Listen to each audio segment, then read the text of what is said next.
ঘটনাটা প্রায় বলি। হযরত নিজামুদ্দিন আউলিয়া রহমতুল্লাহ আলাইহি উনি যখন খেলাফত পেয়ে গেলেন, মুক্তালিব বর্ণনা 6 মাস থেকে 10 মাস খেলাফত নিয়ে উনি যখন বিদায় নিয়ে গেলেন, তখন হযরত বাবা ফরিদউদ্দিন মসুদগঞ্জ রহমতুল্লাহ আলাইহি ওনার তো শেষ সময়, তো অনেক ওনার মুরিদ মতো শত শত মুরিদ এখানে খানকা শরীফে থাকে।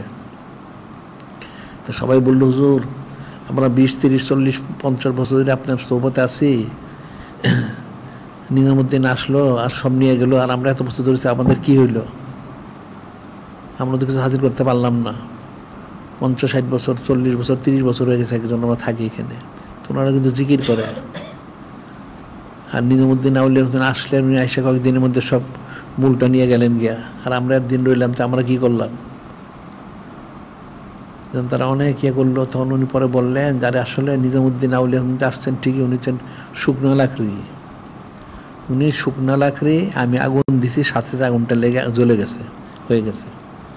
তো আর যারা তোমরা সব হলো ভিজা লাকড়ি, তেন ভিজা লাকড়িকে আগুন দিলে ধোঁয়া বেরো, চোখ জ্বলে, তো ধোঁয়া তো দেওয়া যায় না, আগুন তো দেওয়া যায় না, এটা শুকাইতে হবে। শুকাইলে তখন আগুন দিলে এটা জ্বলবে। তখন সবাই চুপ হয়ে গেল। এখন 40-50 বছর ধরে রয়েছে, এত বছর রইলাম, জিকির ফিকিরি করলাম, কই কিছু তো হইল না। এখন হইল না, ওই জিকিরের মতো জিকির করতে হবে। নিশ্চয় জিকির মতো জিকির হয় নাই। 20, 30, 40, 50 বছর ধরে আছি, ঠিক আছে, ভালো, খালি থাকলে তো হবে না, জিকির করতে হবে, তরতিবটা মানতে হবে, আকীদা শুদ্ধ করতে হবে, হুসনজন থাকতে হবে, আদব শরাফত থাকতে হবে, তারপর সে তাসিরটা হবে। আমরা তো এটা সবসময় বলি, অতীতের যত বড় বড় আউলিয়া কেন অতীত হয়েছেন, মধ্যে মুরিদ তো লাখ লাখ, অনেকের কোটিও। এখন কতজন খেলাফত প্রাপ্ত হয়েছেন, ওটা তো চিন্তা ফিকিরের বিষয়।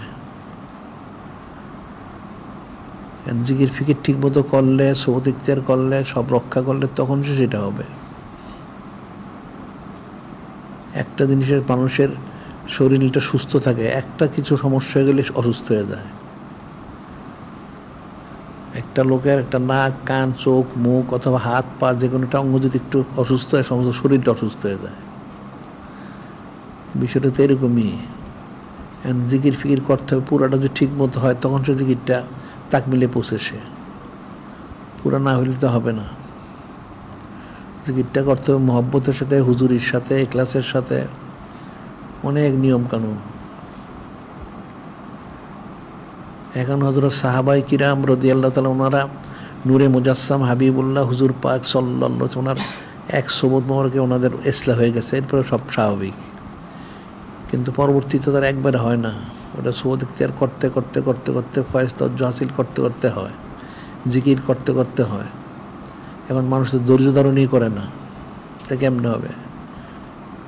এই যে হাদিস হচ্ছে, আহাব্বুল আমাল ইলাল্লাহে আদওয়ামু মিন কল্লা, আহাব্বুল আমাল ইলাল্লাহে, আল্লাহ বলছে প্রিয় আমল ওইটাই যেটা দায়ীভাবে করা হয়, অল্প হইল, সবসময় করে। এখন একদিন করলো, 3 দিন করলো না, তো কেমনে হবে? সবসময় করতে হবে, তখন সে হবে। দুনিয়াবী দৃষ্টিতে যারা পড়াশোনা করে, সব সময় পড়াশোনা করে, চাকরি করে, প্রতিদিন চাকরি করে, অফিসে যেতে হয়, ব্যবসা করলে ব্যবসা প্রতিষ্ঠানে প্রতিদিন যেতে হয়, ওই ক্ষেত খামারে কাজ করলে প্রতিদিন ক্ষেত খামার দেখতে হয়, তখন সে হয়। এখন ব্যবসা করতে গেলে একদিন দোকান খুললো, 14 দিন সে খুললো না, তার ব্যবসা তো চলবে না। এখানে চাকরি নিল, একদিন করলো, 7 দিন গেল না, 10 দিন গেল, তার চাকরি আর থাকবে না। ক্ষেত খামার করলো, সে খোঁজ নিল না, ওটা তো হয়তো নষ্ট হয়ে যাবে। সব প্রতিদিন করতে হয়। খাদ্য খায় মানুষ, জাহেরি খাদ্য প্রতিদিন খায়, প্রতি বেলায় খায়, শুধু প্রতিদিন না, মানুষ প্রতি বেলায় খাদ্য খায়, বেলা ছাড়াও খায়, সকালে দুপুরে রাত্রে তো খায়, এর ফাঁকে ফাঁকেও মানুষ খায়। খাদ্য না খেলে পানি খায়, একটা কিছু খায় তার শরীরটাকে সুস্থ রাখার জন্য। জাহেরি কাজা ছাড়া যদি শরীর সুস্থ না থাকে, তা বাতিনি কাজা ছাড়া অন্তর সুস্থ থাকবে কোত্থেকে? তো সোজা জিনিস, বুঝতে কোনো কঠিন কিছু না। অন্তরটাকে ইসলাহ করতে হলে তো জিকির ফিকির অনেক করতে হবে, রীতিমতো করতে হবে, প্রতিদিন করতে হবে। আর যে আমলগুলি করা উচিত, বিশেষ করে তাহাজ্জুদ নামাজ পড়া উচিত, তখন ইস্তেগফার তওবা করা উচিত। তারপরে ফজরের সময় ফজর নামাজ পড়ো, এরপরে চাষতের নামাজ, এটা অনেক সময় না। আর এশরাক নামাজ, চাষতের নামাজ, জাওলের নামাজ বা আওবিন নামাজ, এগুলো তো ফাঁকে ফাঁকে পড়তে পারে, কোনো সমস্যা নাই, খুব বেশি না তো, 2 রাকাত 4 রাকাত নামাজ।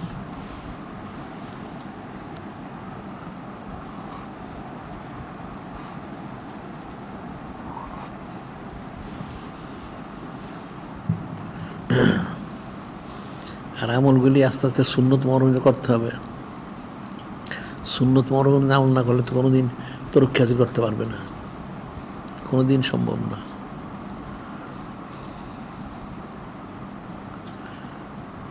মানুষ অনেক কিছু করে কিন্তু তরতিব মতো করে না, তরতিব মতো না করলে তো ফায়দা লাভ করতে পারবে না। বিষয়গুলো অনেক কঠিন সূক্ষ্ম বিষয়। কারণ জাহিরিভাবে শরীরের সুস্থতার জন্য মানুষ অনেক কিছু করে, খাওয়া দাওয়া করে, উজু গোসল করে, তেল সাবান মাখে, অনেক কিছু করে শরীরটাকে সুস্থ রাখার জন্য জাহিরিভাবে। জাহিরি শরীর সুস্থ রাখার জন্য অনেক কিছু করলো, কিন্তু অন্তরটাকে সুস্থ রাখার জন্য কী করলো? হ্যাঁ, অন্তরে তাহলে শরীরটাকে গোসল করাইলে পানি দিয়া, ঠান্ডা করলা, সুস্থ করলা, প্রয়োজন হলে তুমি যদি ওষুধ দাও, নাহলে তেল দাও, সাবান দাও, একটা কিছু দাও, শরীরটা সুস্থ থাকে। তারপর খাবার খাও শরীর সুস্থর জন্য। অসুস্থ হলে ওষুধও খায় মানুষ, সব খায়টায় শরীরটাকে সুস্থ রাখে। এখন অন্তরটা, কল্পটাকে সুস্থ রাখবে কীভাবে? এই কল্পটাকে গোসল করানো দরকার, বা কল্পে তেল সাবান দেওয়া দরকার। তো কীভাবে দিবা? হ্যাঁ, কল্পকে তেল সাবান দেওয়া যায়, গোসল করানো যায়।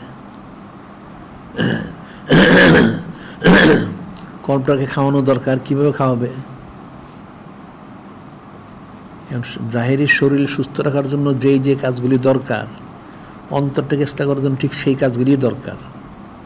একটা লোক অনেক দিন যদি সে গোসল না করে অসুস্থ হয়, ওযু না করলে তো নামাজ কালামই পড়তে পারবে না। আচ্ছা, তারপরে তার অসুস্থতার জন্য ওষুধ খাইতে হয়, চিকিৎসা করতে হয়, তারপরে তেল সাবান, ময়ল হলে তেল সাবান ব্যবহার করতে হয়, আর প্রতিবেলা তাকে খেতে হয়।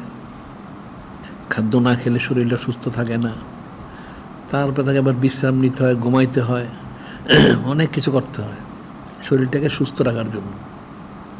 তাহলে এখন কল্পটাকে, অর্থাৎ অন্তরটাকে ইসলাম করার জন্য তাহলে কী করতে হবে? তাহলে শরীর সুস্থর জন্য গোসল করতে হলে কল্পটা গোসল করাইতে হবে, তেল সাবান মাখতে হবে, তারপরে অসুস্থ হলে তাহলে চিকিৎসা করতে হবে, ওষুধ দিতে হবে, তারপর কল্পকে খাওয়াইতে হবে। এখন জাহিরি যত বেলা খাও, তাহলে কল্প যত বেলা খাওয়াও। হ্যাঁ, খাওয়াও না কল্পকে?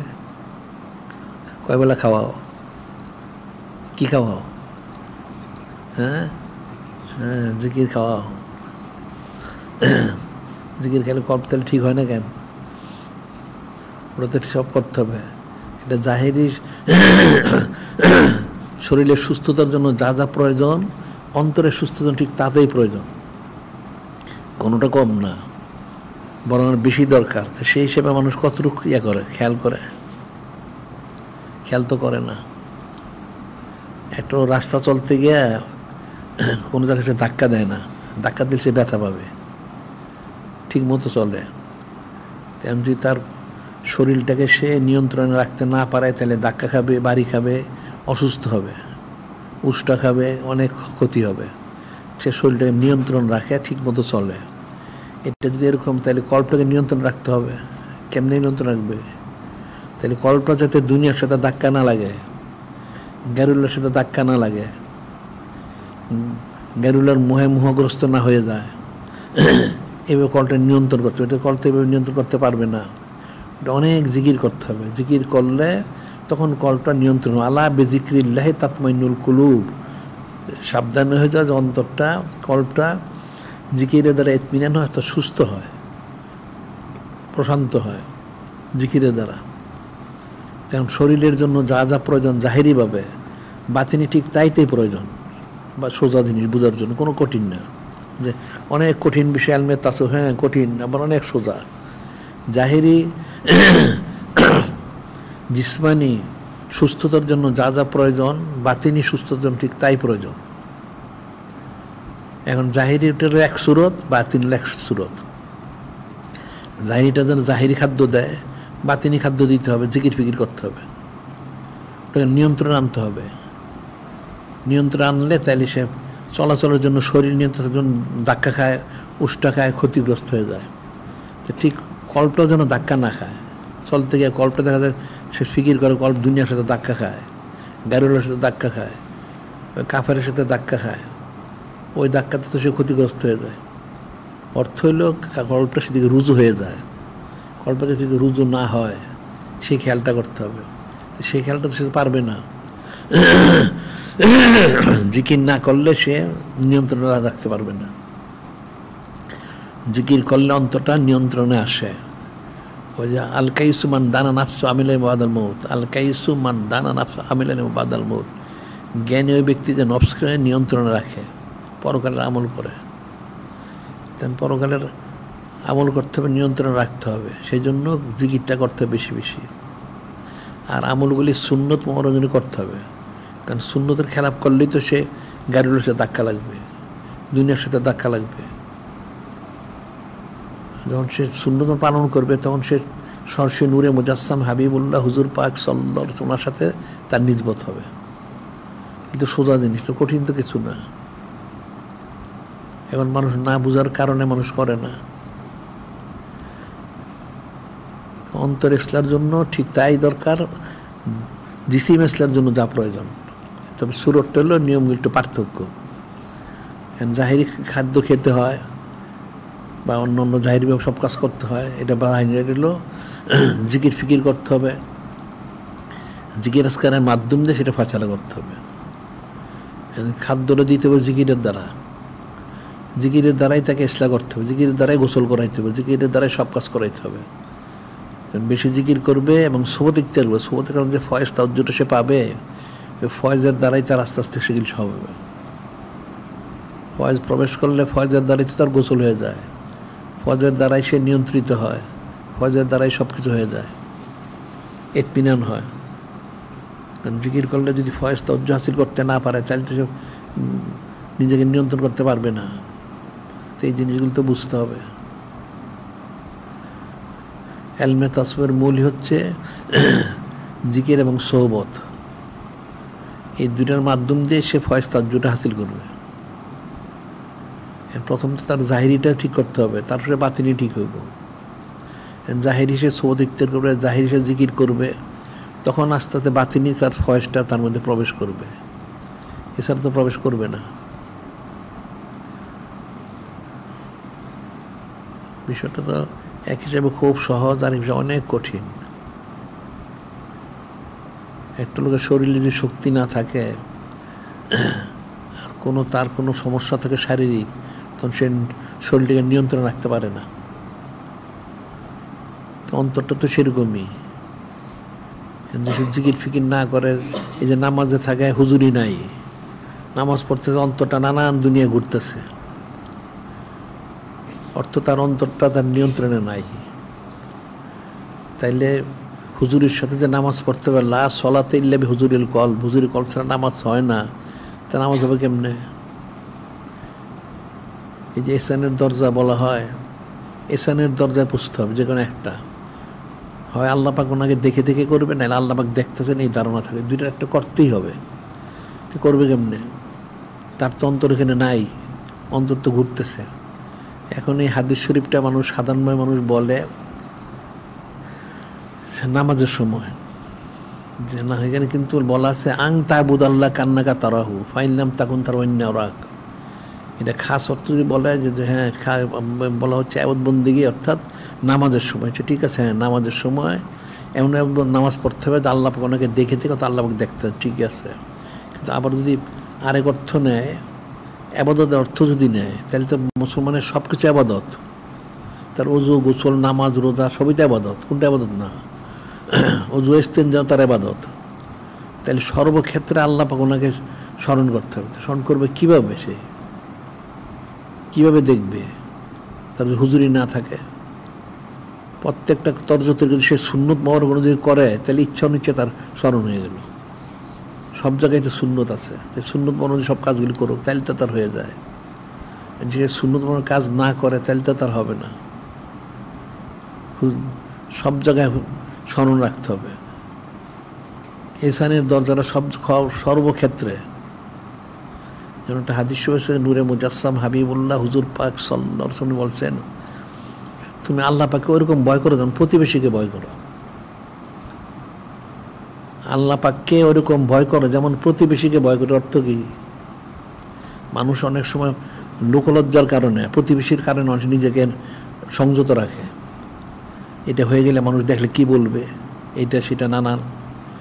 অর্থাৎ তার এখানে খেয়ালটা আছে যে প্রতিবেশী তো দেখে ফেলতে পারে, এটা কিন্তু তার একটা হুজুরি। এটা সে বুঝলো, এর জন্য সে নিজেকে বাঁচায় রাখলো। তা আল্লাহ পাক যে দেখতেছেন এটা দেখলো না, হ্যাঁ ওটা খেয়াল করে নিতে হয়, তাহলে তো সে পাপ কাজ করেন না। আল্লাহ পাক দেখতেছেন। কিতাবে লেখে এক বুজুর্গ লোক, ওনার অনেক মুরিদ, এক মুরিদকে উনি খুব মহব্বত করেন। তো সবাই বলে যে মুরিদকে কেন মহব্বত করেন, কি ব্যাপার? তো একদিন ওই বুজুর্গ ব্যক্তি বললেন সবাইকে, একটা পাখি দিলেন। সবাই বললেন ওটা তোমরা সবাই কেউ পাখি, মোরগ হোক, মুরগি হোক, হাঁস হোক, কবুতর হোক, নিয়ে আসবো। সবাই নিয়ে আসছে। নিয়ে আসার পরে বললেন এক কাজ করো, এমন এক জায়গার থেকে জব করে নিয়ে আসবে যেমন কেউ না দেখে। এমন এক জায়গার থেকে জব করবে যেমন কেউ না দেখে। ঠিক আছে, সবাই গেল গিয়া, সবাই জব করে নিয়ে আসছে। ওই যাকে মহব্বত করেন ওই সে ছাড়া। কোথায় জব করছে? হুজুর আমি অমুক গুহার মধ্যে করছি, অমুক পাহাড়ের মধ্যে করছি, অনেক নিরিবিলি অন্ধকারের মধ্যে করছি, কেউ দেখে না, সবাই কেউ দেখে না। ঠিক আছে, তো যে জব করছে তুমি জব করলে না? কয় না। তো তুমি জায়গা পেলে না, কেউ দেখে না? কারণ আমি তো পাই নাই। কেউ না, আল্লাহ পাক তো দেখেন, তো কী করে করবো? আপনি তো বলছেন কেউ না দেখে, তা আল্লাহ পাক দেখতেছেন, আমি জব করবো কী করে? তা আমি জব করতে পারিনি। তখন ওই বুজুর্গ ব্যক্তি বললেন যে দেখো কেন তাকে মহব্বত করে, তার তো এই হাকি হুজুরিটা আছে যে তোমরা আড়ালে গিয়ে যুব করলা কেউ, কিন্তু আল্লাহ পাক তো ঠিকই দেখতেছেন। তুমি তো সেটা তোমার এই স্মরণেইটা নাই, তোমার এই হুজুরিটাই নাই। আর তার তো সে হুজুরিটা আছে, দাইমি হুজুরি যে সেটা তার আছে। সে আল্লাহ পাক দেখতেন, সে জবই করতে পারলো না। তাই কেমন হইল? তেমন যদি এই দানটা কেউ থাকে তাহলে সে পাপ করবে কি করে? সে তো পাপ করতে পারবে না। বিষয়টা তো সূক্ষ্ম বিষয়। এরকম অকে তো হাজার হাজার আছে কিতাবে, অকের তো কোনো অভাব নাই। এখন এই যে ঘটনাগুলি রয়ে গেল, আল্লাহ পাকই তো রেখেছেন। কেন রাখলেন? উম্মতের ইসলার জন্য। এখান থেকে উম্মত নসিহত হাসিল করে। উম্মত তো নসিহত হাসিল করে না। এখন হাকিকি হুজুর এটা সর্বক্ষেত্রে। এখন এর মধ্যে আর একটা অর্থ বলে যারা এলমে তাসুফ হিসেবে, আং তা'বুদাল্লাহ কান্নাকা তারাহু। আং তা'বুদাল্লাহ কান্নাকা, তুমি দেখো না। ফাইনলাম তাকুন তারাহু ফাইন্নিও রাখ, ফাইনলাম তাকুন, যদি তুমি না হও ফাইন্নিও রাখ, তাহলে অবশ্যই ওনাকে দেখতে পারবে। অর্থাৎ তুমি তোমরা ফানা করো, তখন তুমি বাঁকা হইবে, তখন আল্লাহ পাকে দেখতে পারবে। ফানা নাও করলে তো দেখতে পারবো না। নিজের অস্তিত্ব বিলীন করে দিতে হবে। নিজের অস্তিত্ব বিলীন করলে তখন আল্লাহ পাকে দেখতে পারবে। আল্লাহ দেখবে কেমনে? ওই যে যেমনটা ওকে আছে হযরত ইমাম সাদিস আলাইহিস সালাম, ওনার কাছে একটা লোক আসলো, এসে বলল হুজুর আপনি তো অনেক বড় ওলি আল্লাহ বুজুর্গ, এটা হালিমা শরীফের মুখ ব্যক্তি, সেই ইত্যাদি অনেক সান আছে। ঠিক আছে, তো কী হয়েছে? আপনি একটু দয়া করে আমাকে আল্লাহ পাকে দেখায় দেন। আপনি তো অনেক বড় ওলি আল্লাহ বুজুর্গ, আপনি হালিমা শরীফের বিশিষ্ট ব্যক্তিত্ব, ইমাম, তা আপনি আমাকে আল্লাহ পাকে দেখায় দেন।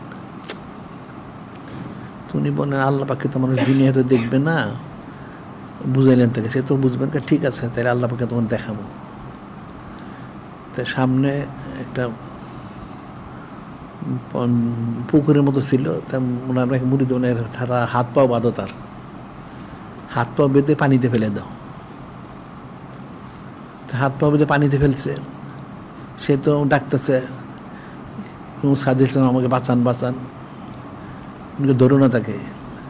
যখন সে ডুবতে শুরু করলো, আল্লাহ পাক বাঁচান,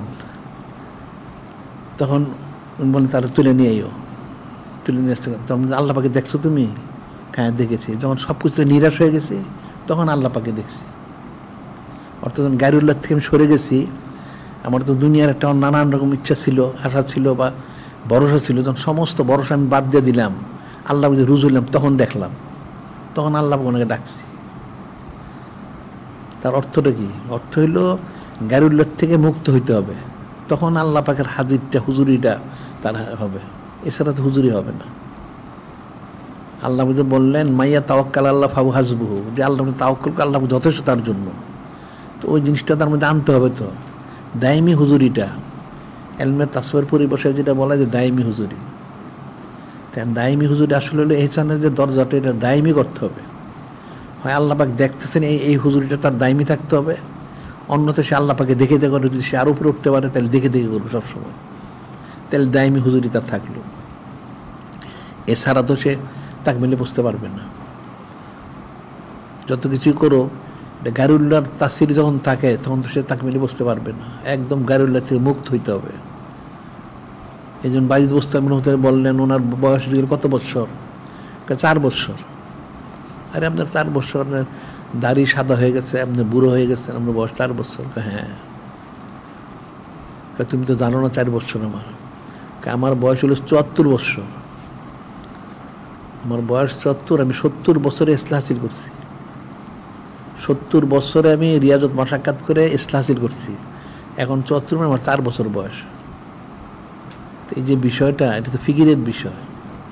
70 বছরও নিয়ে ইসলাহ হাসিল করলেন, তাহলে কোশেষ কতটুকু করতে হয়েছে? তো মানুষ কি কোশেষ করে এখন? আমি 60 বছরে ইসলাহ হাসিল করছি। ইসলাম তো কোনো শেষ নাই, অনেক ইসলাম। মহব্বতের শেষ নাই, মারফতের শেষ নাই, নিজবতের কোনো শেষ নাই। অনেক নিজবত, অনেক কুরবত, অনেক মহব্বত, শেষ নাই। যত বেশি করতে পারবে তত বেশি ফায়দা লাভ করবে। জিকির যত বেশি হবে তত নিজবত হবে। মান হাব্বা সে নাকসারা জিকরাহু, যে যাকে মহব্বত সে তার কথা আলোচনা বেশি করে। যত আলোচনা করবে তত মহব্বত হবে, নিজবত হবে, কুরবত হবে। এটা তো কোনো শেষ নাই। একটা লোক, যেটা আমি বলি সব হাদিসে, মান হুমানে লাইয়াসবান তলেবুদ্দিনা তলেবুল ইলম, 2 শ্রেণী কখনো তৃপ্ত হয় না।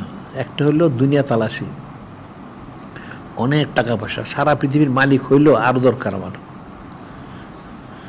এটা হাদিসে লাউকানিয়া লিবনে আদম অদিয়ান মিন মালিন লাপতাকা সালেসান, লাউকানা লিবনে আদম অদিয়ান মিন মালিন লাপতাকা সালেসান। আদম সন্তান এরকম, তার 2 উপত্যকা যদি স্বর্ণ চান্দি থাকে তাহলে আরেকটা চাই, 2 উপত্যকা 2 পাহাড়ের মধ্যে ভরা স্বর্ণ চান্দি আরও চাই। লাইয়াম না জাফিম আদম ইল্লা তোরাব, আদম সন্তানের পেট ভরবে না মাটি ছাড়া, অর্থাৎ মৃত্যু ছাড়া। এটা হলো একটা হলো দুনিয়া তালাশি, আরটা হলো তলেবুল ইলম, ইলিম তালাশকারী। ইলিম জাহের বাতেন দুইটাই, অন্তর ইসলার বিষয়টা। ইসলার তো কোনো শেষ নাই, আরও ইসলাম, আরও মহব্বত, আরও মহব্বত, আরও মহব্বত, আরও নিজবত, আরও কুরবত, আরও চাই, আরও চাই, আরও চাই, অনেক চাই, চাওয়ার কোনো শেষ নাই। তো এখন মহব্বতের কোনো শেষ নাই, নিজবতের শেষ নাই, কুরবতের শেষ নাই। ফানা হইবে, ফানা হইতে হইতে ফানা বাঁকা আরও কত কিছু। তো এখন ওই জিনিসটা কোথায়? সেটা না হলে তো সে ইসলাহ হাসিল করতে পারবে না। ইসলার যেমন শেষ নাই, মহব্বতের কোনো শেষ নাই, মারেফতের শেষ নাই, নিজবতের কোনো শেষ নাই, কুরবতের শেষ নাই, আরও নিকটবর্তী, আরও নিকটবর্তী, নিকটবর্তীতে কোনো শেষ তো নাই। এখন এই জিনিসটা তো বোঝার ফিকিরের বিষয়। জিকির আজকারি করলো না তো কেমনে সে নৈকট্য লাভ করবে? সৌদিকদের করলো না, ফয়েজ তাওজ্জুহ হাসিল করলো না, হবে কেমনে? তো কঠিন বিষয়।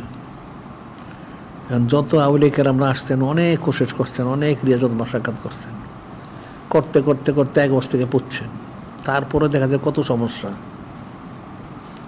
এই বাইজিদ বুস্তামি উনি যখন বেশাল গ্রহণ করলেন, ওনার এক লোক স্বপ্নে দেখলো, জিজ্ঞাসা করলো যে কি ব্যবহার করলেন? হ্যাঁ, আল্লাহ পাক ক্ষমা করছেন, কবুল করছেন, সব হয়ে গেছে, তবে একটা মানে কঠিন একটা সমস্যা সৃষ্টি হয়েছিল। কি? যে আল্লাহ পাকের কাছে আমি আসলাম, আল্লাহ পাক আমাকে জিজ্ঞেস করলেন, হে হযরত বাইজিদ বুস্তামি হতে, আপনি তো সুলতান আরফিন, অনেক নেয়ামত দিচ্ছে আপনাকে। হ্যাঁ, অনেক নেয়ামত দিচ্ছেন, তাতে আপনি আমার জন্য কি আনলেন? এত মহব্বত। এক বন্ধু আরেক বন্ধুর কাছে আসলে মহব্বতে অনেক হাদিয়া তোফা আনে না? তিনি বলেন, আল্লাহ পাক কি আনবো, আমল তো অনেক ত্রুটিযুক্ত।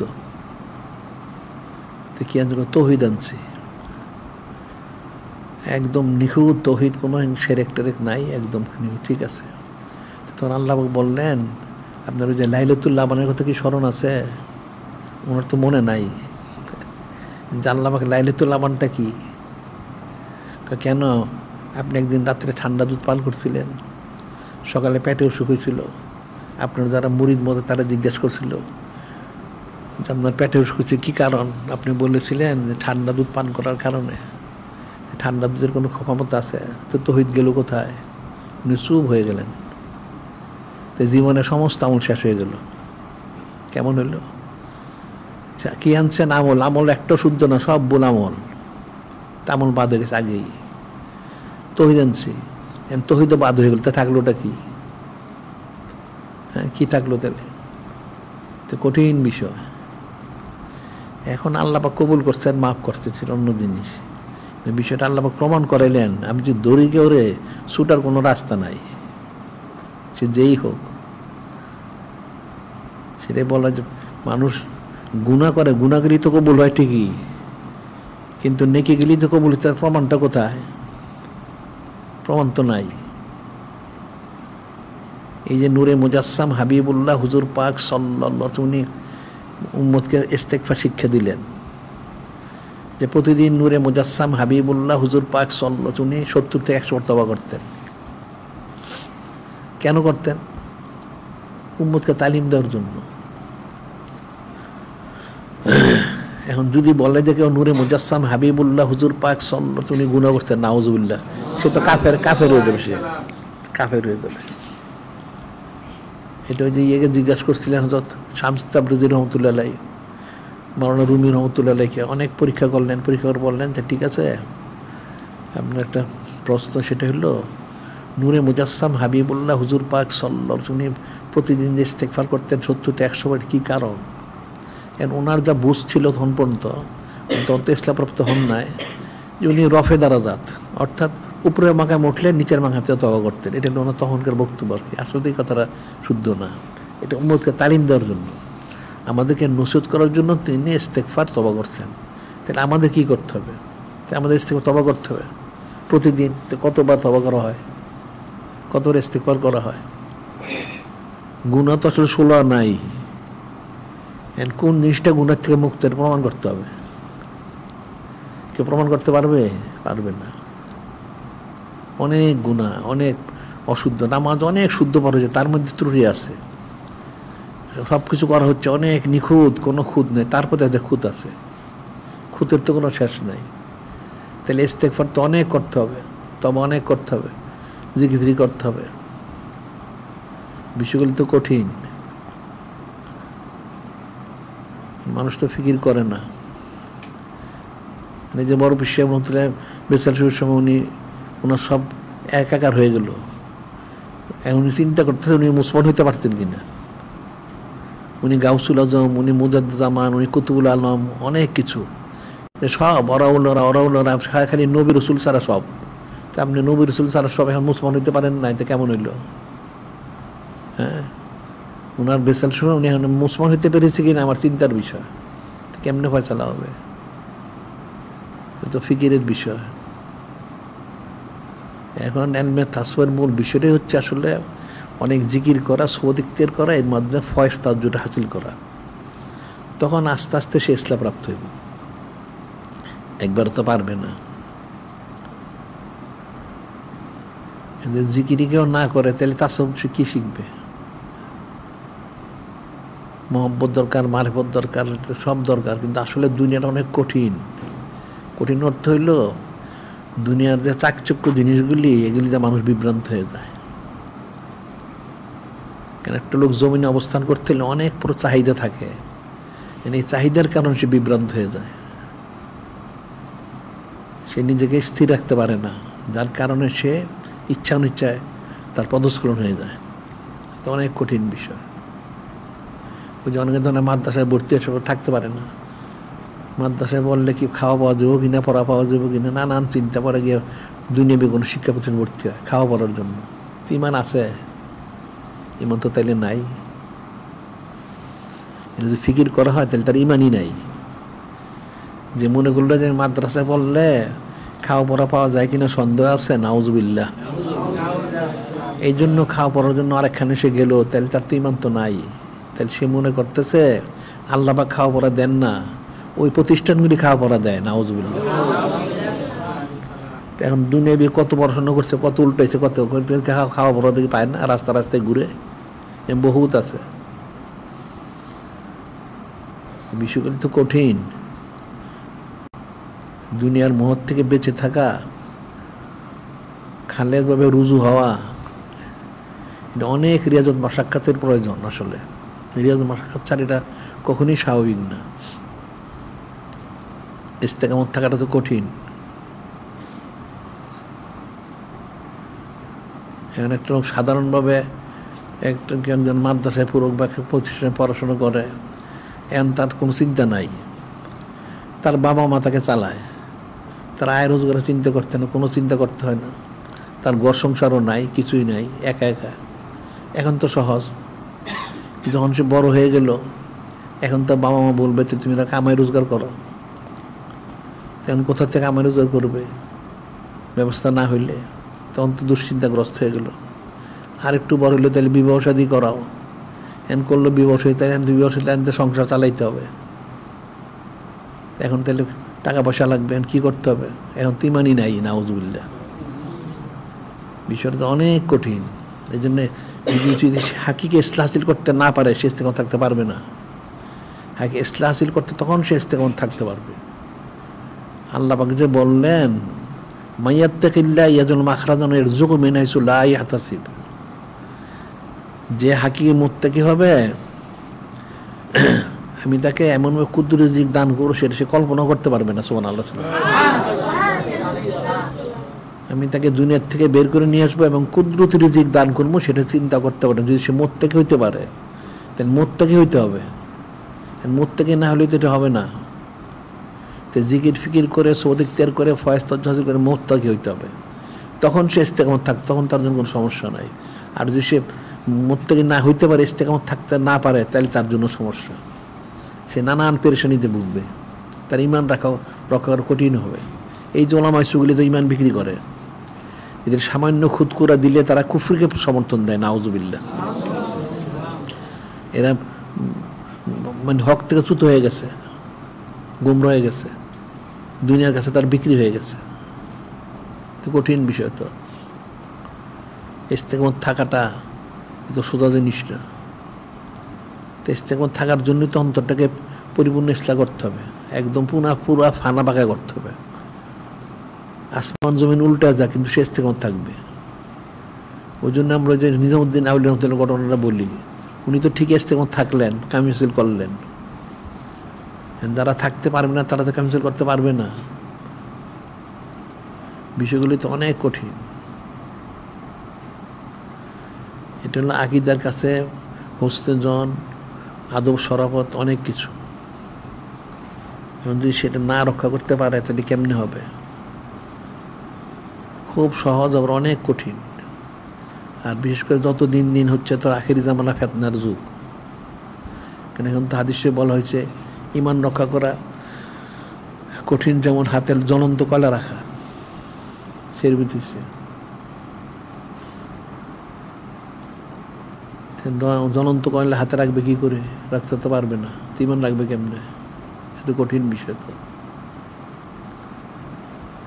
এখন জিকির ফিকির যদি করে ঠিক মতো,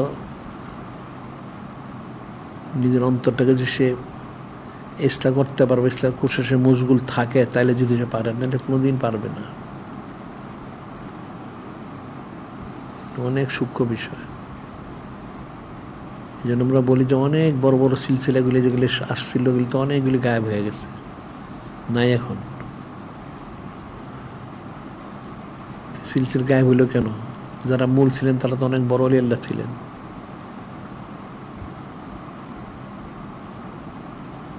অনেক ফিকিরের বিষয়। এখন যদি জিকির আজকাল নাই করে, তাহলে কোনোদিন সে পারবে না। ইস্তেকামত থাকা স্বাভাবিক না। এই যে 10টা লতিফার যে খুচরত দেওয়া হয়েছে, এই 10টা লতিফা যদি করতে পারতে যথেষ্ট, তাহলে তো তার রেজা বর কাজা হয়ে যায়, তকদির সন্তুষ্ট, সবর হয়ে যায়, কানাত হয়ে যায়, সব হয়ে যায়।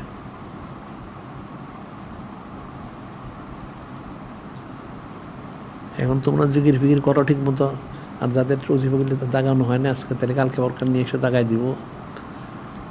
তবে তোমাদের বাদ এসা বাদ ফজর দুরূদ শরীফটা ঠিক মতো প্রতিদিন পাঠ করা উচিত, এর গাফলতি করা উচিত না। আর পাঁচান পাঁচা সবসময় করো, কারণ দুনিয়াবে যত কিছু করো এগুলি কিন্তু কোনোটাই কাজে আসবে না, কোনোটা কাজে আসবে না। এই যত সময় যাই বলো, আত্মীয়জন, জ্ঞাতি গোষ্ঠী, বন্ধু বান্ধব, কেউ কাজে আসবে না। যদি মহব্বত মারেবত নিজবত করে হাজির করে, সেইটাই কাজে আসবে, আর কোনটা কাজে আসবে না। সবাই যার যার ইয়ানাফসি ইয়ানাফসি, এটা মনে রাখতে হবে। আজকে বন্ধুই থাকুক।